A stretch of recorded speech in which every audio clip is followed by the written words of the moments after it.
से देखा नहीं है मगर हमने आँखों से देखा नहीं है मगर उनकी तस्वीर सीने में मौजूद है जिसने लाकर कलामे इलाही दिया जिसने लाकर कलामे इलाही दिया वो मोहम्मद मदीने में मौजूद है फूल खिलते हैं बड़ बड़ के सल्ले अला फूल खिलते हैं बड़ बड़ के सल्ले अला झूम कर कह रही है इबादे सबा ऐसी खुशबू चमन के गुलों में कहाँ ऐसी खुशबू चमन के गुलों में कहाँ जो नबी के पसीने में मौजूद है हमने आँखों से देखा नहीं है।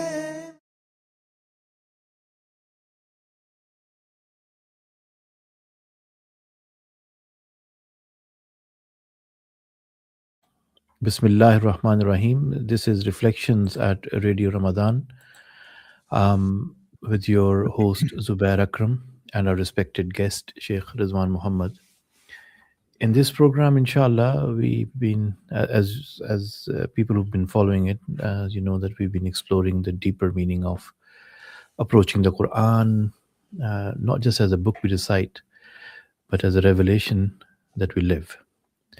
And in our previous sessions, we've reflected on Surah Al Fil, exploring its historical background, the powerful reminder of divine protection, divine justice, divine promises, and breaking the resolve of a mighty force and protecting the house himself, the Lord himself. And then discussion with Sheikh Rizwan on Surah Fil moved on to Surah Quraysh. And we kind of labored on the point that as if these two surahs are one, if not just a very perfect pair, one moves on to the other. One can't be understood before we understand Surah Fil. Surah Quraysh can only be understood if we know what Surah Fil is about. And Surah Quraysh, three important concepts so far. I would say ilaf, rihla, and then why the use of when Allah subhanahu wa ta'ala asks the Quraysh to take heed, it says فَلْيَعْبُدُوا رَبَّ هَذَا الْبَيْتِ, and how the importance of the Lord of this house. Inshallah, we'll be unpacking some of it today, and we will move on to what Sheikh Ridwan had asked yesterday in a session to bookmark, which I have. Let's start with فَلْيَعْبُدُوا رَبَّ هَذَا الْبَيْتِ. Assalamu alaikum, Sheikh. Wa alaikum salam wa rahmatullahi wa barakatuh. So Surah Quraysh, and you know the logical move from Surah Al-Fil to Surah Quraysh and Ilaf, and now فَلْيَعْبُدُوا رَبَّ هَذَا الْبَيْتِ. Yeah, so you want me to continue on? Yeah. So I'm interested in the bookmark. I can remember the bookmark. As long as you remind yourself of it. I had a pen and paper yesterday, so I just jotted those 3 points. Okay. I have bookmarked them. Okay, so we were... that will be towards the later half of this program, inshallah. Okay, fine. Okay, whatever that is. Surprise then. Yeah, so we're at the point where in the narrative of Surah Al-Fil, the chapter of the elephant, and the narrative of that and the way that we've gone through it, and we've basically taken stock of also this concept of ilaf, which is the kind of safety, tranquility, and peace that the Quraysh find themselves in, not of their own making, and also the contractual privileges that they've been given all of that is like in Arabic you call it a khabar. Khabar is basically information, it's narrative, it's something that you're given that you're not told to accept or reject, you're not told to do anything, you're just told to listen. So the story of the elephant is a story. So you listen to it and you say, okay, that's interesting. And there might be lessons in it, there might be points of interest, there might be historical instances within it which pique your interest as well. And also Ila fi Quraysh also is just a statement of fact. It's a statement of the way the Quraysh found themselves, and the reason for that was this ability that they were given to create contracts and agreements and settlements with neighboring tribes and empires. That's all information, khabar. And at no point is there any call to action, as they say. You remember in marketing, there's always this idea of CAT. Call to action, CLT. CTAs. Whatever you call it. Point is, you want to sell chocolate, you tell them how amazing it is, you want to be cool, eat this chocolate. You know, it's like, when I remember when I was a kid, a Mars a day. I'm sure they don't have Mars anymore, do they? Mars a day, not to work, rest, and play, which in all counts, not, you can't say that now because it's mis-selling, isn't it? But the point is, at that point, marketing was quite primitive, so it would just tell you, you know, what the jingle is, what the idea of what they're trying to sell is. There would never be a direct call to action. A call to action being, okay, so you'll find it at your nearest store, or you need to purchase now. So a call to action now on the internet is much more brutal now, as you'll know. Marketing is all about, this is what we do, or this is your problem. This is actually how marketing works. This is the problem you have. This is the solution we have. And this is the call to action. This is how you can sort it out for yourself. 3 simple steps. So this is your problem. This is our solution. And this is how you can get it. So the call to action is, you know, call now or press this button, enroll, or whatever it is. So it's very simple. And it's very primitive as well. It goes down to the most basic survival mechanism that we have in our deep psyche, which is to do with, we're hungry, that's the food, get it. So the call to action is always very important. So in the Quran, the interesting about the Quran is it varies in I mean, this could be a book in and of itself. If you could bookmark this for me. Okay. You could create a deep dive search of the Quran in terms of call to action, in terms of how it calls people to action. Like sometimes the call to action is just a piece of reflection. أَفَلَا يَنْظُرُونَ إِلَى الْإِبِلِ كَيْفَ خُلِقَتْ. Like, I'm just off the top of my head, do they not reflect upon the camel, how it's created? There's a call to action which is to reflect. And the reflection is not telling you to get anything, but the reflection will lead to humbleness in front of God. It will lead to this appreciation of the creative capacity of your Lord. It will create this wonderment in the way that God has made every single piece of creation have a specific function, like the lashes of the camel, the hump of the camel, the ability to regurgitate food, and all these things.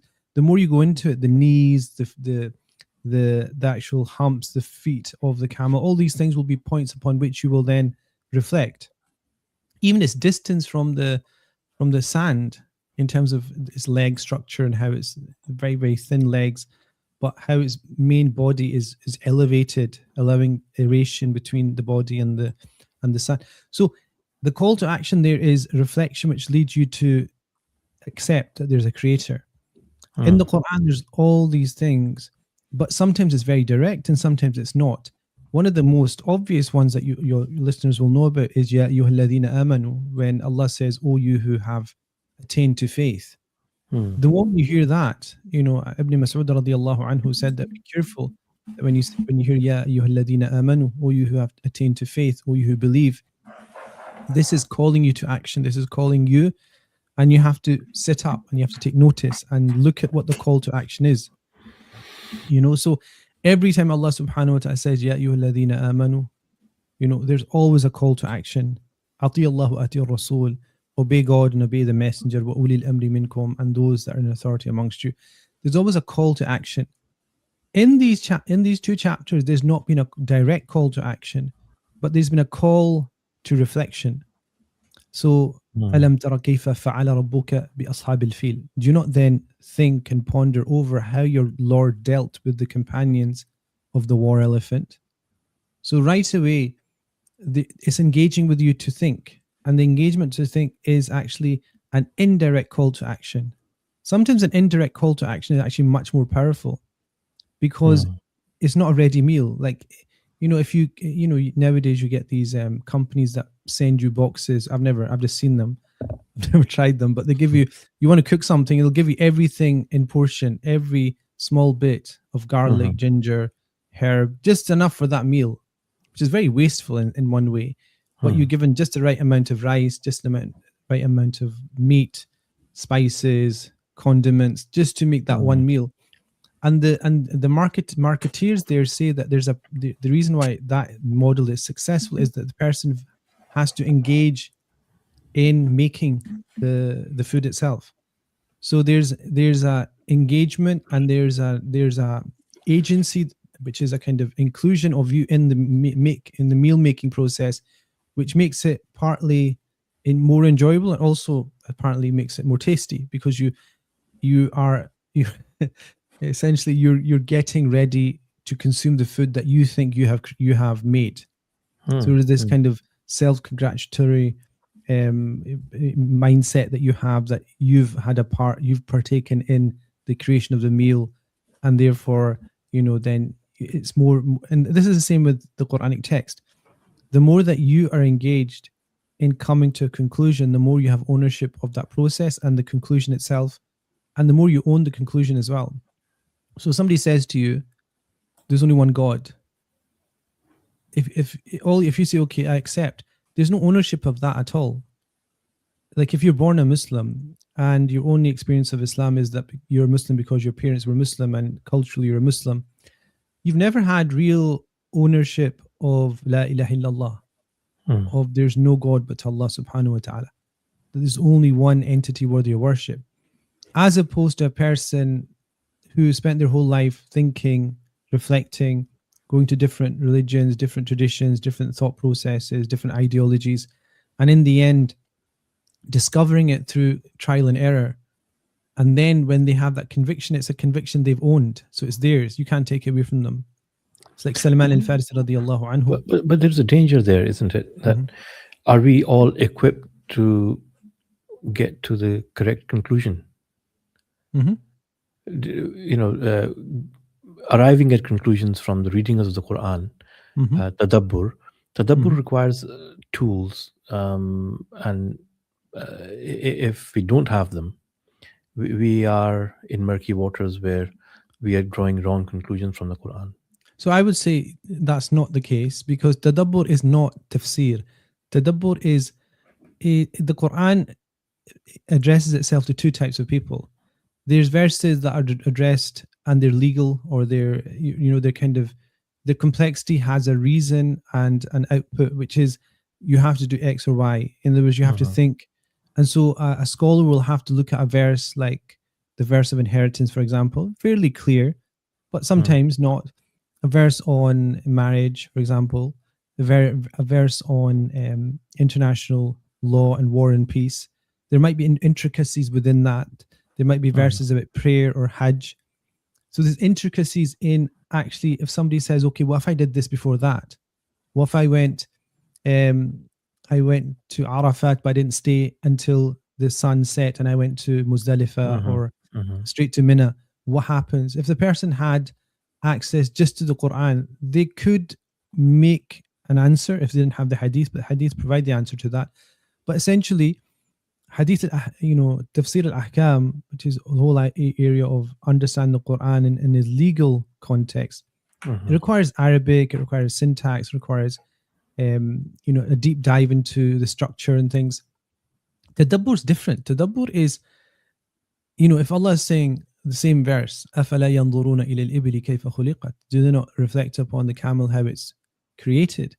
It's not asking you to do a deep scientific analysis. It's just asking you to reflect over desert life, over the sustenance that is given to animals on the very brink and an edge of existence where they're almost in a state of death, close to death in a desert. But how does creation manage to survive on these extremities? And, looking at the constellations, looking within yourself, looking into the horizon, all these are كُلٌّ فِي فَلَكٍ يَسْبَحُونَ. Everything is swimming in its own horizon. Now, you look up the night sky, you see that same thing. The Arabs, when they looked into the desert and they saw a caravan passing by, they would say that the feet or the footprints of the caravan indicates the movement of a caravan through this land. Even after it's passed, you can still see something went through the caravan, this land, this desert. There's the footprints, indicates a caravan having passed through here. And in the same way, the constellations and the stars point towards an entity that could create those. And that indicates towards Allah subhanahu wa ta'ala. It doesn't require a deep scientific mind, it just requires reflection.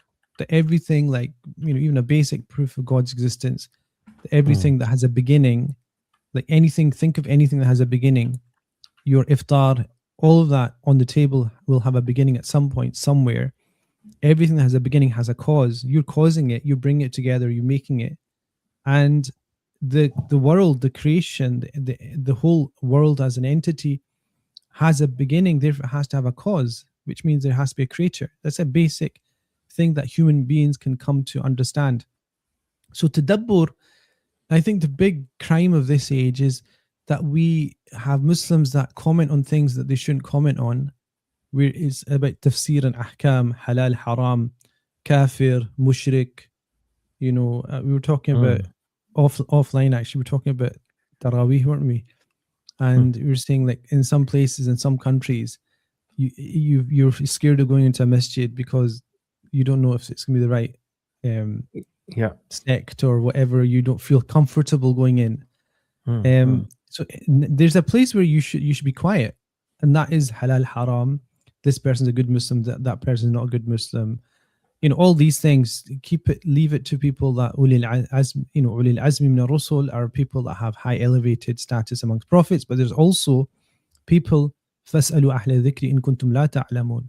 Ask people of knowledge if you have no knowledge. So there's people that have knowledge of the intricacies. But tadabbur is just to have common sense reflection. And the result of that reflection won't get you into difficulty. You'll just say, what can happen? I don't think anything can happen. Tadabbur is just reflection over. So for example, say Shah Waliullah Dehlavi's concept of tazkir bi ala illah, or tazkir, and there is another concept of ayyamillah. Shah Waliullah says there are 5 categories Quran could be understood in, right? Okay. One of them is ayyamillah. Now, so the historic movement history and events in history that took place, such as Am al-Fil, or the drowning of Pharaoh, for example, or the Ark and the flood, for example. Yeah, ayyamillah. Yeah. So you can reflect on them, obviously. Yeah. So we can reflect on ayyamillah, but can we extrapolate that concept into one of the ayyam that we are passing through and say this is ayyamillah? All right, we understand. Can last 3 years be ayyamillah? That what we're looking at, what we're witnessing now, today, last 3 days. Okay, interesting. Ayyamillah actually is to do with major events. So ayyamillah is essentially the life. I mean, history goes through phases, doesn't it? And time moves forward. So each day is a day, isn't it? And each of those days, in some way, is a day of God. It's not outside the sphere of God's influence. But ayyamillah is a special term which relates to historical turning points, instances which are marked, such as the 10th of Muharram is marked before the passing of the Prophet ﷺ, or specifically before the instance of Karbala. It was marked as a day in which Allah subhanahu wa ta'ala had saved the people of the ark, had saved the children of Israel from Pharaoh. I mean, there was events that took place, and those were essentially marked on that day. So it was a day that you marked. So day of Arafah is also one of the Ayyamillah subhanahu wa ta'ala. The 10 days of Muharram, the 10 days of Dhul Hijjah, the last 10 days and nights of Ramadan, for example, the 30 days of Ramadan, these are Ayyamillah. And this is what Allah says, وَذَكِّرْهُمْ بِأَيَّامِ. Remind people of the days of Allah subhanahu wa ta'ala, because reminding them, it either has two functions actually. One is to get them, jog their memory in what happened on those days. Like a group of people that were oppressed all of a sudden were supported and protected by Allah subhanahu wa ta'ala. That is something that is of importance, because the historical event also can transfer into today. So there's that, like the story of Al-Fil as well. The general idea is that, you know, what did we extract from that? We extracted from that the fact that defeat always comes from an internal doubt, which then manifests externally, and an internal external victory always comes from an internal revolution, like an internal change. So we mentioned what did we إن الله لا يغير ما بقوم حتى يغيروا ما بأنفسهم. That God does not change the state of people until they change what's within themselves. If you change what's within yourself, the external revolution will take place, not vice versa. You cannot change the way the world is and expect that then to impact you, because by that time, the world will have gone away with you, and you will not be able to change yourself. You know, you'll be caught up in the way the world works. So that is Ayyamillah. And if you're saying, are these days the days of God? It depends whether God wants you later on to mark them. Like, if you think about it, will this be an event in history when you go back and you'll be reminded of, for example, the treachery of a specific nation or the valor of a specific nation? And it's not necessarily restricted to the prophetic period. It can be later on as well. Like the Battle of Yarmouk, for example, is one of the Ayyamillah. The entry of Umar radiallahu anhu into Jerusalem when they were given the keys to the city was one of the days of God. It's after the time of the prophets. You know, and this is marked by our own tadabbur. Yeah, because we think about, you know, what was it about the period of Sayyidina Umar radiallahu anhu that allowed him to enter into the city without any bloodshed? So what was it? What was it about Salah ad-Din Ayyubi that allowed him to lead an army into reconquering or reconquesting Jerusalem and all the other lands that he was able to control? What was it about him? And so we listen and read about his lifestyle, his mind, his thinking, and his values. And in a sense, that's also ayyam, that's history. And so when Shawli al-Dahlawi is talking about at-tathkir bi-ayyamillah, like taking heed from historical events, essentially that's what it is. It's something that exists all through history. Like you could say the fall of the Ottoman Khilafah is also one of the days that God pointed out to us, you know, the treachery of certain groups within the Ummah itself that brought the downfall of the Ummah. Is also a sad event, but it's also one of the ways that we come to know history and the pitfalls of history as well. So Sheikh, two aspects. One is knowing and understanding the significance of Ayyamillah, the definition of it and what the significance is. And the second part is, while we make history as, you know, this generation and onwards, is there a capacity in history, historical events, to be marked as Ayyamillah? So the first part first, sorry. What's the importance of it? Why are these important, and our responsibility to keep remembering them, commemorating them? Yeah, so I mean, if you think of if you think of the Prophet Musa alayhi salatu wasalam being told about reminding his community of the days of God, if you just take from that verse, then there's an obvious significance there, which is that they've just been saved from the tyranny of Pharaoh, and they should show thankfulness for that, because at a certain point, the Bani Israel started to go wayward. They started to question the movement in the wilderness. So, for example, has God forsaken us? Why are we not being given access to the Holy Land? And then all the problems that come with that require to be pushed back on. And the way you push back on it is to remind them of the good times. It's like, imagine a couple have a difficult patch in their marriage. Well, a good counselor would say, well, remember the good times. A bad counselor would say, let's dig up the muck and let's see who's got more negative on the other. But a good counselor would say, okay, what was it that made you click at the point that you clicked? And so in history is also a point, okay, what was the point in history where everything fell in place for you as a chosen people? And so you'll have, the flood and the end of the flood. You'll have the destruction of Pharaoh and the indication of God's pleasure towards you. You'll have all these events, and you'll also have, later on in Islamic history, the famous one is Muharram, is contested, and you'll know this very well in the Muslim world, because some people mark it as as Sunni Islam, we consider it to be marked as being a day in which we mark the honoring of people through God's intervention. But also, in the period of Karbala, it became ominous and synonymous with the opposite, which was a day of grief and a day of mourning, because of the martyrdom of Sayyidina Hussein radiallahu anhu arda. So it kind of, so you've got the day, but then you've got contesting over what was significant about it. So for one people, it will be the privilege and honor of a specific person sacrificing everything against a tyrant, okay? And for another group of people, it will be an indication of God having saved a group of people from inevitable destruction, and that's a point of gratitude.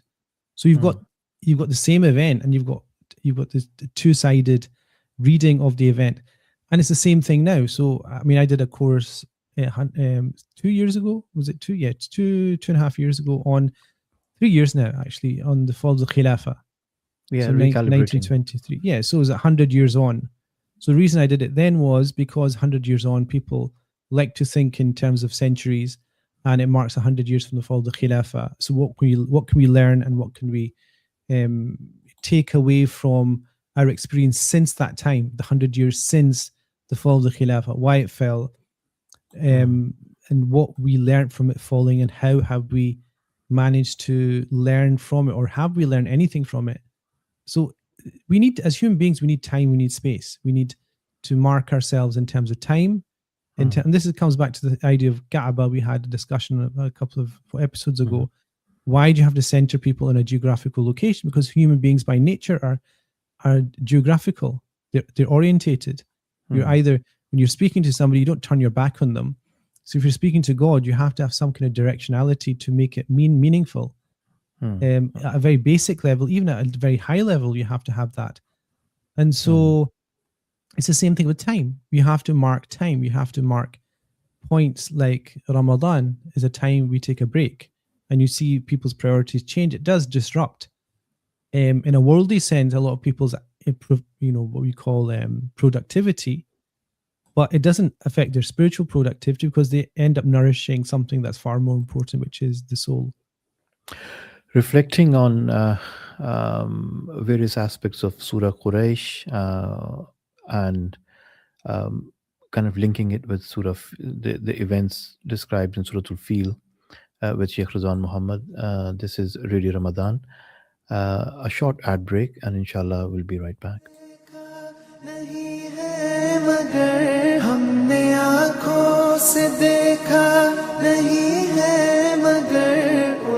तस्वीर सीने में मौजूद है जिसने लाकर Reflections is sponsored by Can Law Solicitors. We specialise in personal injury claims. Call us on 0141 378 0514. Can Law. If anyone can, we can.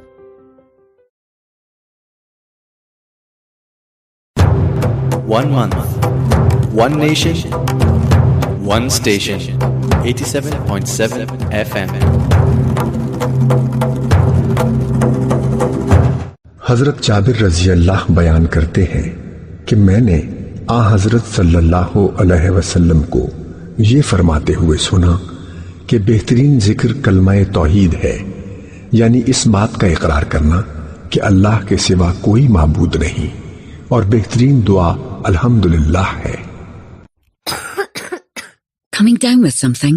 Make NHS Inform your first port of call. Our symptom checkers, designed by experts, will tell you how best to manage and what to do next. From coughs and colds to sprains and sickness bugs.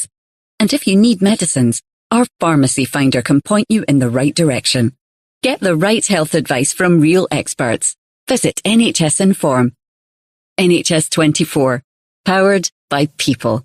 Plunk events where dream weddings come to reality. हमारे पास catering industry में 30 साल से जायद का शानदार तजर्बा है। हम आपके खास दिन को यादगार बनाने के लिए आला मयार का हलाल खाना फराम करते हैं। मई 2024 में हमारी वेडिंग सर्विसेज के आगाज के बाद से हमें जबरदस्त रिस्पांस मिला, जिसकी वजह से डेट्स बहुत तेजी से बुक की जा रही हैं। हमारे ब्रांड न्यू 2025 के स्टेजेस आ चुके हैं और इस साल का अवार्ड जीतने के बाद ब्लंक इवेंट्स ही वो नाम है जिस पर आप बेहतरीन और यादगार तकरीबात के लिए भरोसा कर सकते हैं। With elegant plating and food display, give your guests a refined dining experience. Blank Events की मुकम्मल खूबसूरती का तजर्बा करें। राब्ते के लिए कॉल करें 07547763942, that's 07547763942 पर, और reach out to us on Instagram at Blank Events. Mom, I can see burgers floating in the air. हाय अल्लाह, ये रोजा रख के बर्गर दे ड्रीम सीक्वेंस चल रहे ने। I just want Cheetos for iftari. Cheetos? हाय वो टॉल जूसी चीजी ड्रिपिंग बर्गर वाले। Yes, fries are crispy, they just don't crunch. They crackle perfectly with every bite. ये रहा बस, मेरा रोजा तू चीलोस की इमेजिनेशन खराब न कर। 1 Cheetos burger please, and I'll do the dishes for a week. ना 2 weeks. Deal. Done. आज दी अफ्तारी फिर चीलोस नाल। This Ramadan, break your fast with big flavour at Chilo's. Burgers so good even your rosa starts streaming. Worth every second. बेटा जी उनका double रोजा रखी। Looking for quality and variety? Come to Super Asia, your go-to destination for all your grocery needs. Open 7 days a week from 9 a.m. to 8 p.m. We offer a full butchers and frozen food section with fresh cuts and frozen favourites. Don't miss our special Ramadan offer. Buy any 10 packs of dates and get 1 free. Visit Super Asia, 326 Pollokshaws Road, Glasgow, G41 1QS. Or call 0141 423 4567. Big Day Events, Scotland's biggest Asian caterers and event planners, specialists in full wedding packages with access to numerous venues from countryside retreats to 5-star hotels. From 100 to 1,000 guests, we can cater for your event without compromising in quality or service. Ensuring a successful and carefree event for you, call Big Day Events on 07855 861 802 or visit us on bigdayservices.com. Everybody made dua. Values of the Org, the new media enterprise hub. Creative, we will combine innovative and cutting-edge ideas in our approach. ओए मान waste and ਦੇ ਵਿੱਚ support ਖੁੱਲ ਗਿਆ ਹੈ ਨਫੀਸ bakers and sweets. ਸੱਚੀ? ਓਏ ਫਿਰ ਤੇ ਮਿਠਾਈ ਦਾ ਲੈਵਲ ਹੀ ਹੋਰ ਹੋਵੇਗਾ। ਉਹ ਬਿਲਕੁਲ ਯਾਰ, ਏਸ਼ੀਅਨ ਸਵੀਟਸ ਤੇ ਮਿਠਾਈ ਬਿਲਕੁਲ ਲੋੜ ਵਾਲਾ ਟੇਸਟ। ਸੈਲੀਬ੍ਰੇਸ਼ਨ ਕੇਕਸ ਵੀ ਨੇ ਤੇ ਕ੍ਰਿਸਪੀ ਬਿਸਕਿਟਸ ਚਾਏ ਨਾਲ ਕਮਾਲ। ਓਏ ਸਮੋਸੇ ਤੇ ਨਾਲ ਪਕੌੜੇ ਵੀ ਨੇ। ਰੋਜ਼ ਫਰੈਸ਼ ਫਰਾਈਡ ਤੇ ਫਰੈਸ਼ਲੀ ਬੇਕਡ ਸੈਵਰੀ ਪੇਸਟਰੀਆਂ ਵੀ ਨੇ। ਨਾਲ ਫਰੋਜ਼ਨ ਸਮੋਸਾਸ ਤੇ ਕਬਾਬ ਵੀ ਮਿਲ ਜਾਂਦੇ ਨੇ।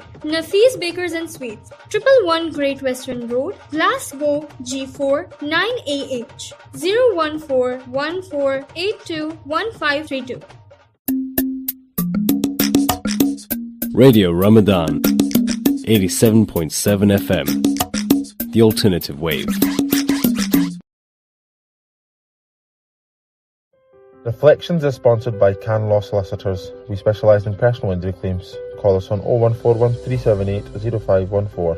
Can Law. If anyone can, we can.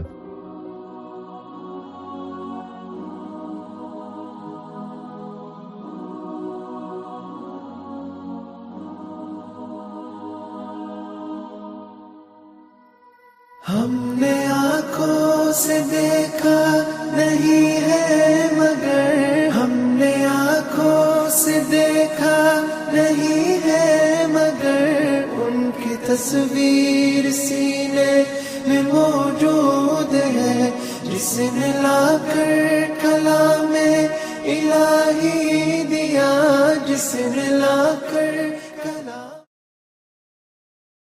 Radio Ramadan, reflections with your host Zubair Akram and our respected guest Sheikh Rizwan Muhammad, Surah Quraysh.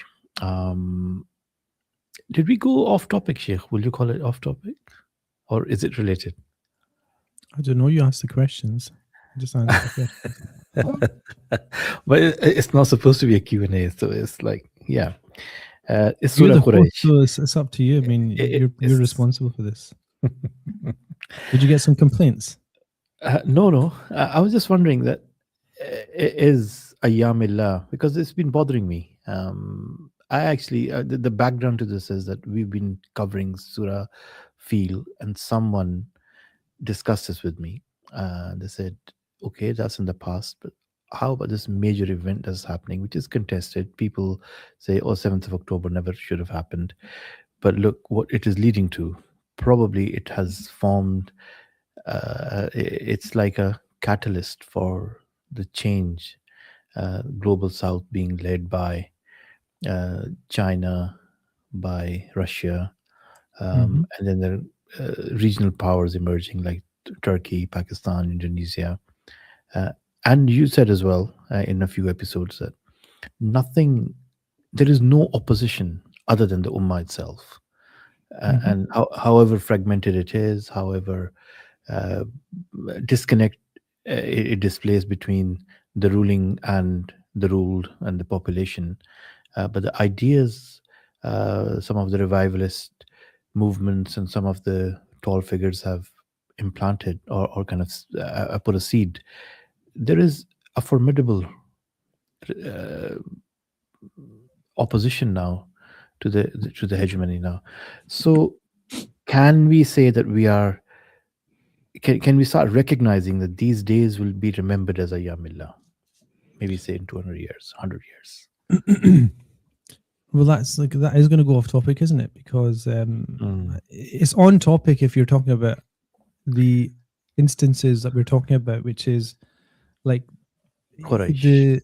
the Qurayshi pacts with the empires was a preamble to the Prophet coming, the safety. So you could call that Ayyamillah, definitely. The Amil Fil and the instance of Abraha is definitely one of those historical instances. So if the person is saying, well, what is the significance of the days we're living through? I mean, history judges that, doesn't it? So that's why I said, the Battle of Yarmouk or the taking of Jerusalem by Salah ad-Din Ayyubi, or the conquest of Constantinople by Sultan Mahmud Fatih. These are considered to be in some way historical because the Prophet mentioned the conquest of Jerusalem as being one of the signs of the end of time. He mentioned the conquest of Istanbul as being one of the signs of the end of time. So it ties in directly with some of the Prophet said. But there's also the aspect of events that prove to be significant. And in the course of our shows, we have kind of mentioned them. I mean, when I was talking about power, I did mention, the way that power has changed over the last probably 5 decades in terms of resources were essentially power. Land was power. Now it's not.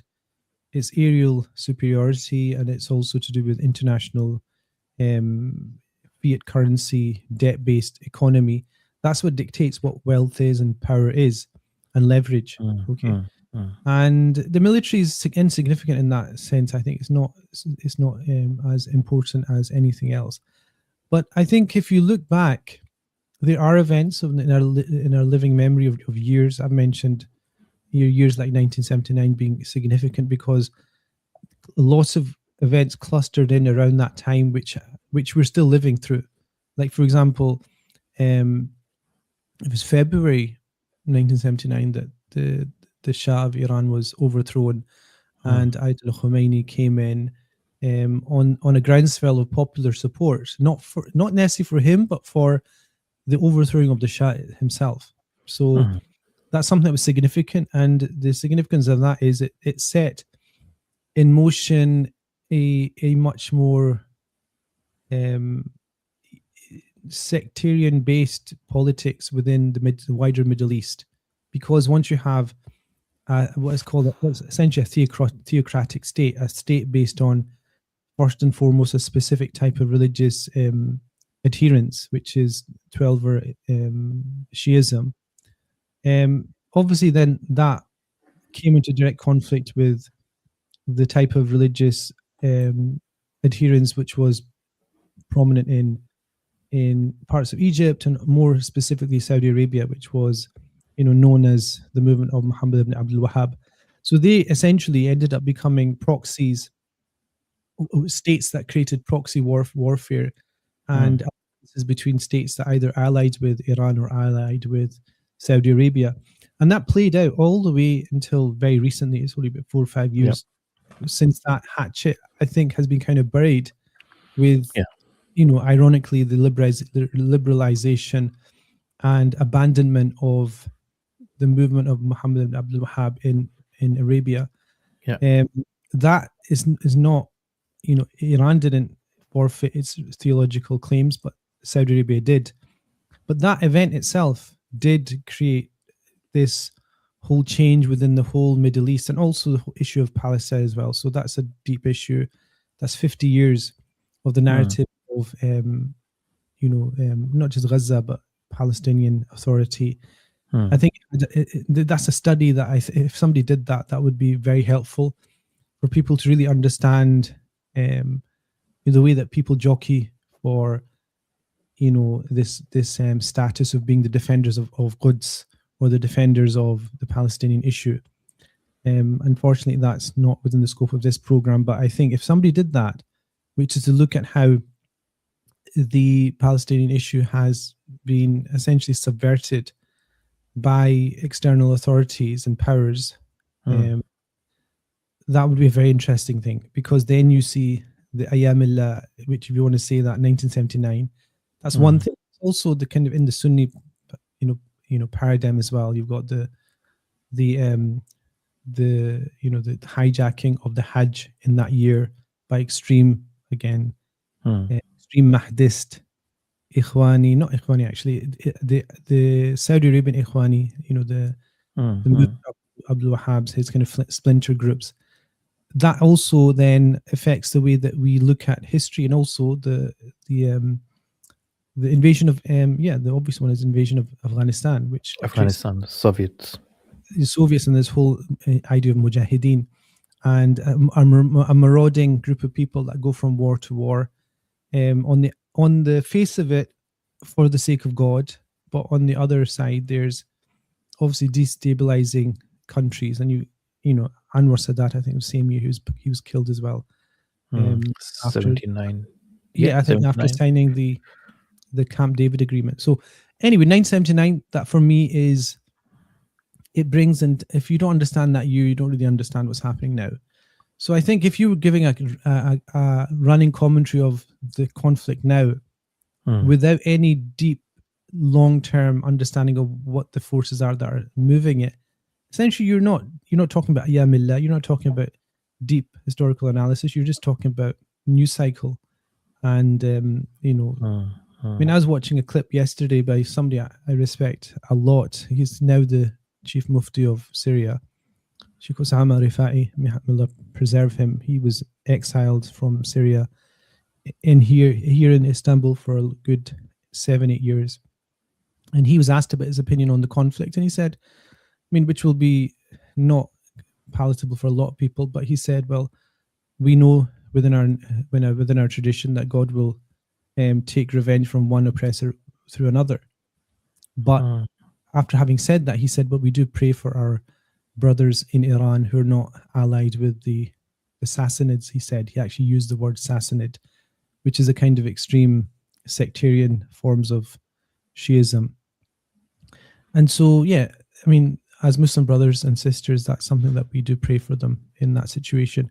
But the point being that your understanding of history will be read based upon your ideology, your theological understanding, your depth of understanding of history and movements, and significance of those, and the posturing of all the parties to represent X or Y position. So if this program was a current affairs program, we would do that, but I don't think. فَلْيَعْبُدُوا رَبَّ هَذَا الْبَيْتِ. Yeah, فَلْيَعْبُدُوا. Here we go. Now, obviously, you're back on track. فَلْيَعْبُدُوا رَبَّ هَذَا الْبَيْتِ. And yesterday we touched upon the difference between Ilah and Rabb. Because as I kind of contemplated on this one, that in these sessions, your emphasis on Tawheed has been unparalleled, I would say. I haven't heard from you in many of the episodes before in Reflections. And I still haven't grasped the concept, how Tawheed, the concept of oneness, one God, weaves through these two surahs. Okay. So there is Rabb. فَلْيَعْبُدُوا. Okay. Yeah, فَلْيَعْبُدُوا. This, if I tell you, remember I started, I said community. What was I talking about? Marketing? Yeah, marketing, call to action. This is the first call to action, isn't it? فَلْيَعْبُدُوا رَبَّ هَذَا الْبَيْتِ. In the 2 chapters, this is the first call to action, meaning this is the first point that you're actually told to do something, or somebody's told to do something. So, and the interesting, as a side note, is the Quraysh are told to do this indirectly. So it's like the Quran is telling the Quraysh indirectly, فَلْيَعْبُدُوا رَبَّ هَذَا الْبَيْتِ. It's like the Quraysh is listening to this chapter, and the message is being given to the Prophet ﷺ and the people that receive the Quran, which is people that believe in it, who are being told to tell the Quraysh that they should worship God. It's almost like, please pass on this message to the Quraysh, because they were saved from the war elephant and the army, and they were being given such felicity and peace and tranquility and affluence. Tell them that they should worship God. And the idea of worship, again, ibadah, is essentially to show servitude. But in Surah Dhariyat, was Allah subhanahu wa ta'ala says, وَمَا خَلَقْتُ الْجِنَّ وَالْإِنسَ إِلَّا لِيَعْبُدُونَ. That we've not created humans and the jinn and the humans except to worship. And what Sayyidina Ibn Abbas radiallahu anhu said is that worship means to know. So we were created, and the jinn, meaning the two entities that have choice and power to make a decision on something, were created essentially for one thing, which is to worship. And that worship doesn't mean just to bow and to prostrate and to sacrifice for something. It means to know. And so the question is, to know what? Is to know God. Okay, so they're created to know God. Okay, what does that mean? It comes back to this idea of what is Allah subhanahu wa ta'ala, what is the entity that brought everything into existence, which is, from one perspective, Godhood, meaning when we think of God, when we think of Allah, what do we think? It's in Aqidah, we talk about omniscience, which is knowing everything, omnipotence, which is having all power, omnibenevolence, having absolute care. All these are ideas, and timelessness and things. That's what we think of when we think of Godhead. That is beyond what we can imagine, beyond what we can create, beyond what we can create from our own imagination. But there's other aspects of Allah or God which are related to coming to know Him. And I'll tell you this thing, which is going to be quite interesting, actually, if I think about it. Knowing God means to know God when you meet Him. Now that means, what does that mean? It means every single day you meet God, but you don't click that you met God. So you're probably saying, how do you meet God? Sounds at best crazy, at worst heretical. But it means Allah has names, Allah has attributes, Allah subhanahu wa ta'ala has qualities. And those qualities manifest every single day in your life. In fact, you're listening to me, you've met God at least 10 times since this last sentence I've spoken. Because Allah is Al-Muhyi, is the one that constantly re-alivens you through your heartbeat. So Al-Muhyi is the Allah re-alivens you.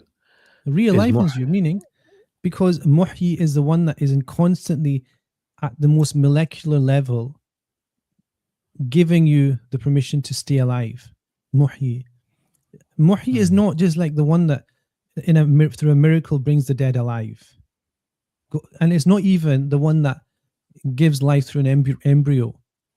In Aqidah, we understand God to be Al-Muhyi, is the one that constantly creates the systems by which you and everything else that is existent and living and as an animate object stays in the state of living. And if God wanted to pull that away, God would pull it away. So that's the most hidden level. I mean, no one would think of that, but that's it. That every single day you will meet God in one of his names. Ar-Rahman, Ar-Rahim. So when Ibn Abbas was saying and commenting on the verse, we did not create jinn and humans except to worship, meaning to know.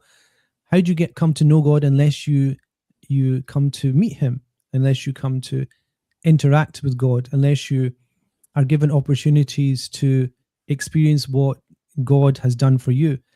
And so at that point, if you think of these chapters, if you think of Surah Al-Fil, the Quraysh met God through what? Al-Muntaqim, the one that takes vengefulness and takes retribution. Al-Qabid, the one that constricts and decimates. Quraysh, did they not meet him as Al-Mu'min? No, the Ashab al-Fil. They met him, they saw him basically demolishing the companions of the war elephant through these qualities. So they saw them in the horizons. They were in the mountains around Mecca looking and waiting, and they met God through Al-Muntaqim. They saw him decimating their enemy.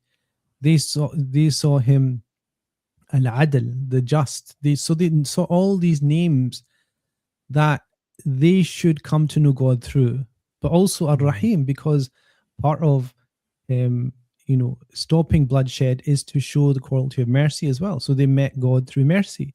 So depending on each person's fineness of reflection and tadabbur and appreciation of life and experiencing and fine-tuning of how they connect with Allah and the world, they will come to know God in every single moment of their life. But you talked about Shah Wali Allah Dahlawi and his concept of Tazkir bi Ayyamillah, to take notice and admonition from his historical events. That's when you get the big, the big names and the big, headlines where you can say, okay, we saw God intervening in situations, and that indicates that we come to know Allah subhanahu wa ta'ala through them. But the headlining events are not when we come to know God. You come to know God in the depths of night when he is Al-Mujib. Ujibu ad-da'wat ad-da'i idha da'an. As Surah Al-Baqarah says, he responds immediately to the person that calls when they call. Now that means to know. You're created to know God. Ma'rifah. It comes back to the issue of ma'rifah. So this is why when we talked, I think it was yesterday, when we talked about ibadah, this idea of ma'rifah is essentially deep awareness of your relationship to God. And when God is saying فَلْيَعْبُدُوا رَبَّ هَذَا الْبَيْتِ to the Quraysh, God is telling them, let them now come to know their Lord. And when you come to know, you will worship, but come to know their Lord, who's the Lord of this house. So how did he show his lordliness? By protecting them from the army of Abraha, by privileging them, by giving them sustenance and peace, by privileging them, by safeguarding them from famine and a lack of food.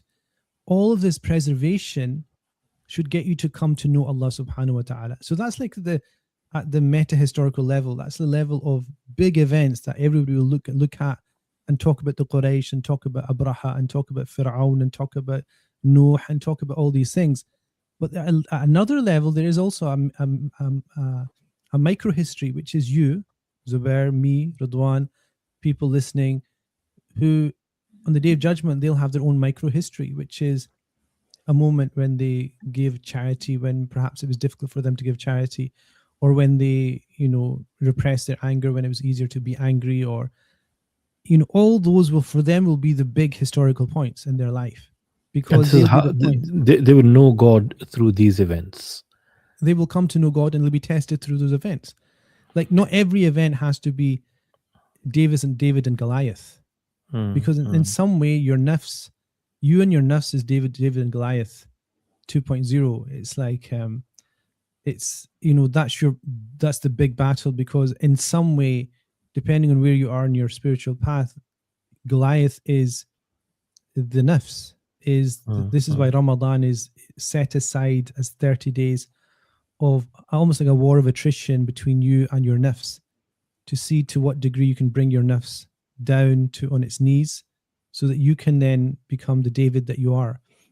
And so, I mean, when people say these are chapters about historical people, I think they miss the point when God is telling them, worship the Lord of this house. Everybody's being told, you could fill in the story of Abraha and the feel with an instance in your life where you were safeguarded by God. And you can also change the story of Quraysh and the privilege that they've been given, and the honor they've been given, and the blessings they've been given by your own blessings. And you can then say, فَلْيَعْبُدُوا رَبَّ هَذَا الْبَيْتِ, and therefore you as well should worship the Lord of this house. Because it's the same thing. You've been protected in some way. You've been given privilege and blessings in some way. Even if you refuse to acknowledge it, you still have. And so that... Sheikh, would it be the case that you are remembering Allah and you are getting to know Allah subhanahu wa ta'ala through just sitting back and look at your life unfold the way it does? Because every time it unfolds into the next step, it's something different. Either you know him by being Rahman, or Muntaqim, maybe sometimes being Hafiz, Mu'min, his Jalal, his Ikram. So all of those qualities, they manifest themselves in our own lives. And if we sit back with sabr, are we getting to know Allah just by sitting back and watch the life unfold and keep connecting the dots? ليحنك العلم يا زبير. Allahu Akbar. Okay. Well done. It dropped. Yeah. Is that not what it's all about? I thought that was obvious. Anyway, that's what it's all about. That is exactly what it's all about. If you think it's about anything else, then the Prophet was described as being the person that used to remember God in all of his moments. So this Aisha radiallahu anha mentions this. The Prophet used to كان يذكر الله في جل أحيانه. So he used to mention Allah and remember Allah in all of his states. And it doesn't, a lot of people think that means you need to fill your time up with La ilaha illallah, la ilaha. So the Prophet did not do that. Okay. So then you're left with, what did the Prophet do? It's that there was never a moment that he lived through except he connected it to God, like to a name or quality of God. Like, can you think of living your day, next day, tomorrow, and at each moment that's some event or anything, like, like there's a whole discussion. I was teaching a section on Sidi Ahmed Zuruq's Qawaid, and there was a section in which he had this discussion about, whether you should mention the name of Allah subhanahu wa ta'ala, say Bismillah each time you eat. So, when you take the food and you eat it, you put it in your mouth, you say Bismillah, and then when you swallow it, you say Alhamdulillah. It's something that is known from the Prophet ﷺ that you do At the beginning, you say Bismillah, and then when you finish, Alhamdulillah. It's the Sunnah of the Prophet ﷺ. But there was a whole discussion in which he says that, wherever, the principle is that that food and company are the source of all good and evil. So based on that, so if you eat haram food, it's a source of a lot of evil. If you eat halal food, it's the source of all good. If you have good company, it's the source of all good. If you have bad company, it's the source of all evil. But then he goes on to a tangential point, which is some people said you should do that to the degree that you always say Bismillah at every moment you do it. But then he went back to the Sunnah of the Prophet ﷺ. But the thing is, the Prophet, his Sunnah was that when he was sitting with people, he used to always converse with them. He used to speak with them. He used to make what we call now small talk, and just, in other words, just being sociable and creating a connection with people. And the thing is, in doing that, he wasn't forgetting God. He was creating, this connection between people that keeps them connected to Allah subhanahu wa ta'ala, because it's part of mercy, it's part of compassion, it's part of ra'fa, which is ra'uf, to have connection with people, to show concern for people, to come to know them. And so the Prophet, in that basic thing, would be remembering God. When he was trading, remembering God. When he was in war, remembering God. When he was with his wives or with his children, his daughters, remembering Allah subhanahu wa ta'ala. At all points, he wasn't sitting with a tasbih saying La ilaha illallah, La ilaha illallah, La ilaha. It wasn't this constant dhikr that was, something that was audible. He never forgot God.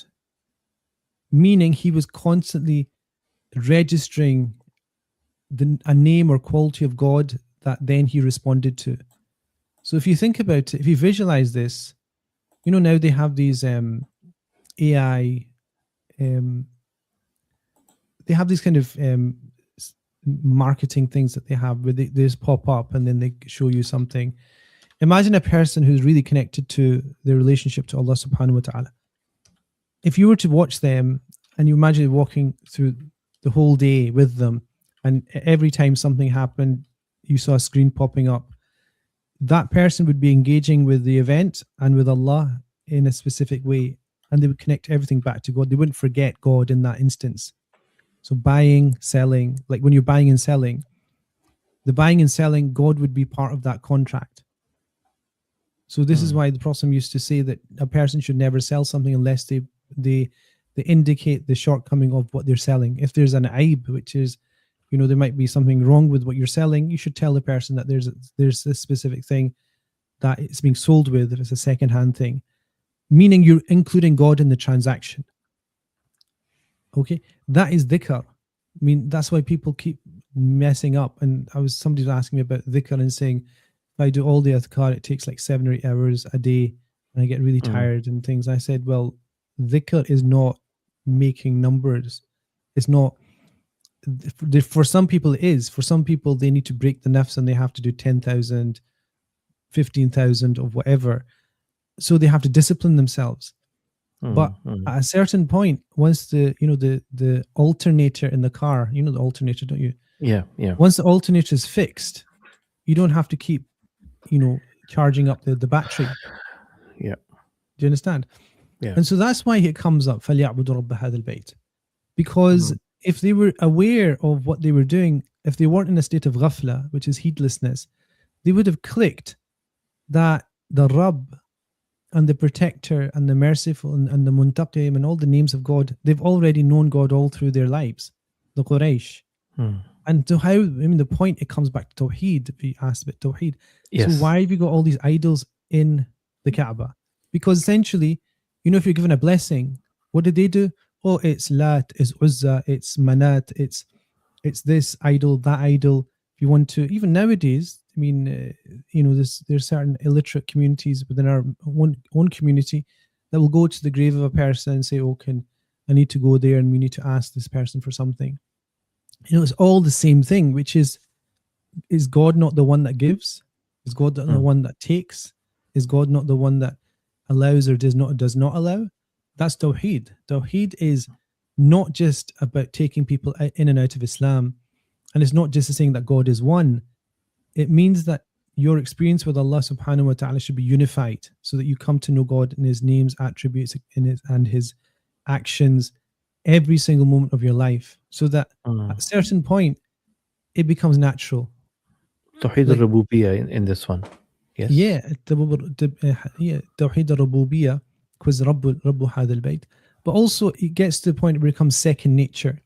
And the reason why that's important is, like, for ourselves, if it's second nature, if anything happens, the moment it happens, you'll remember God. You won't remember anything else. That you want a car crash, you won't lose hope, because the first thing that'll come to your mind is God is our protector. And whatever's happening is for the best. So you don't go into this state of depression and anxiety and fear, because, you know, you come to the point where God will be with you in that situation. It's like the Battle of Badr. ما رميت إذ رميت ولكن الله رمى. That you did not throw, O Muhammad, when you threw, but rather God threw, because your dhikr was so pure that God then became part of your actions. So, Sheikh, what I've learned in the last 10-15 minutes is it's all about always getting ready to meet God, because you do meet him, the Almighty. You do meet him, whether you like it or not. You do. Whether you plan for it or you don't, you do. And if you do with preparation, if you do with a desire, that's what this surah is saying. فَلْيَعْبُدُوا رَبَّ هَذَا الْبَيْتِ. So be ready for a meeting with your Allah. Yeah, ultimately, yes, but also daily meeting, instantaneous meeting. Like, if you get to the point where you are in sync with worshiping God, knowing him and his attributes, and at a level of your day-to-day life, then the ultimate thing, which is to meet, will be something that you won't be fearful of. It will be something that you will love to do, love to happen, and God will love it to happen as well. Because otherwise, you're just you're going to toil. You're going to, like, go up the hill in first gear. In the Quran says, "Innaka kadihun ila rabbika kadhan famulaqi." O human beings, you're toiling inexorably towards your Lord, and you will meet him. Like, you don't have a choice. It's like a conveyor belt. The conveyor belt is going one direction. Time's going one direction. You're not getting younger, and you're going to meet your end. You're going to see the light. You're going to end up having to answer. And so it's a question of whether you come having, synced yourself into that conveyor belt, and you're using the conveyor belt. Yeah, you're using the conveyor belt to your advantage, or you're toiling against it. Like, you're trying to push the other way. So you're trying to get younger. You're trying to run away from your responsibilities. You're running away from your connection to God and the responsibilities that God's placed upon your shoulders. All these things are the same. Meeting God, like even providing for your family or educating or having good akhlaq and good manners, is meeting with your Lord, because that's what's required of you as a servant. And so people, either they rush towards it and embrace it and become the best versions of themselves, or they just put it at the back of their mind. They just think, okay, mañana, I'll do it tomorrow. And that is, and essentially will create what? They'll create this fear, create this anxiety, this depression, or because they're not relying on God. So everything becomes, the thing that I didn't mention is, if you don't do that, every day is a surprise, and not a good surprise. Like, you are going through a roller coaster of emotions. You lose your job, you lose your spouse, you are given $1 million, good or bad. You're just going through roller coasters of happiness and sadness without connecting the dots. And the dots are connected through your Lord. This is the knowledge of God, the ma'rifah, the worship of God, is the thing that creates everything balanced. That if you're given all the wealth in the universe, it wouldn't create this elation and elevation in you, as much as losing everything would not create that depression in you, because you would know that everything comes from God and goes to God. He's al-mani'. He's the one that he restricts you and stops you, and he's the one that gives you. But in both situations, you're meeting God. You're just left with the situation of trying to interpret why it happened and how you should respond to it. Your moral responsibility. Subhanallah. Is it just my heart that is pounding? Subhanallah. What happened to you today? You fasted? Allahu Akbar. No, I'm just thinking.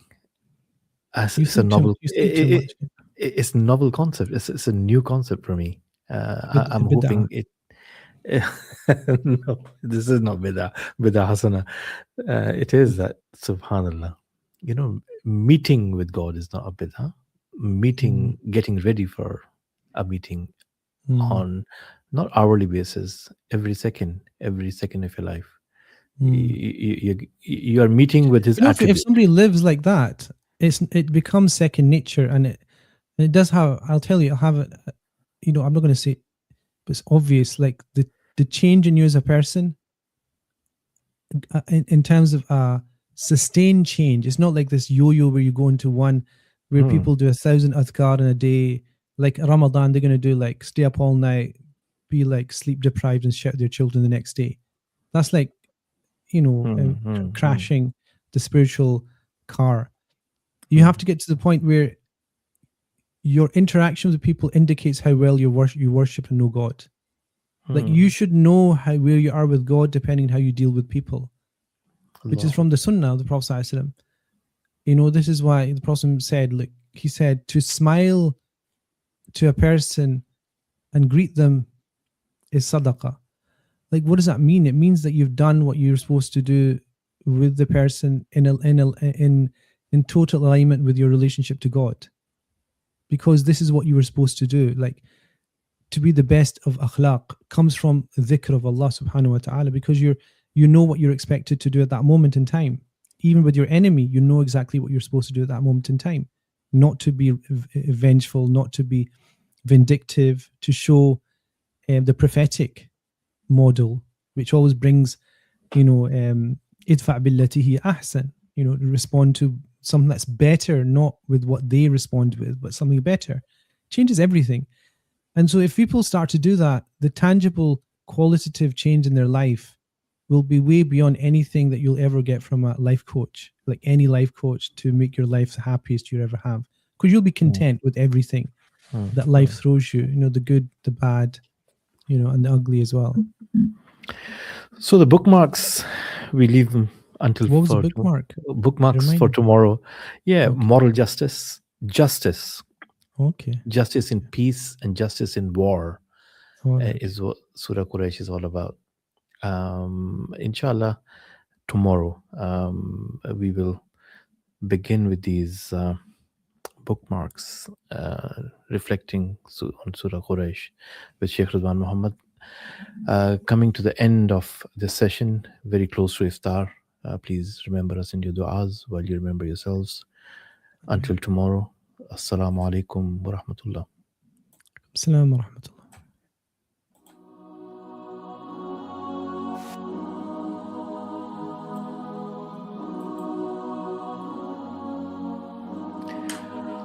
Allahu Akbar.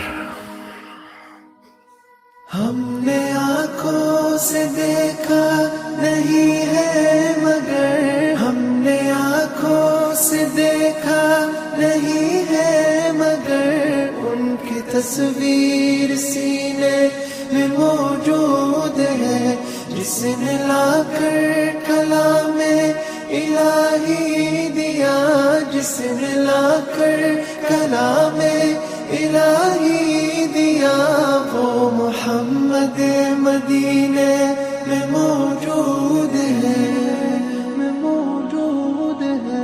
फूल खिलते हैं बड़ बड़ के सल्ले अला, फूल खिलते हैं बड़ बड़ के सल्ले अला, झूम कर कह रही है इबादे सबा, ऐसी खुशबू चमन के गुलों में कहाँ, ऐसी खुशबू चमन के गुलों में कहाँ, जो नबी के पसीने में मौजूद है। हमने आँखों से देखा नहीं है मगर, हमने आँखों से देखा नहीं है मगर, उनकी तस्वीर सीने में मौजूद है, जिसने लाकर कलामे इलाही दिया जिसने लाकर कलाम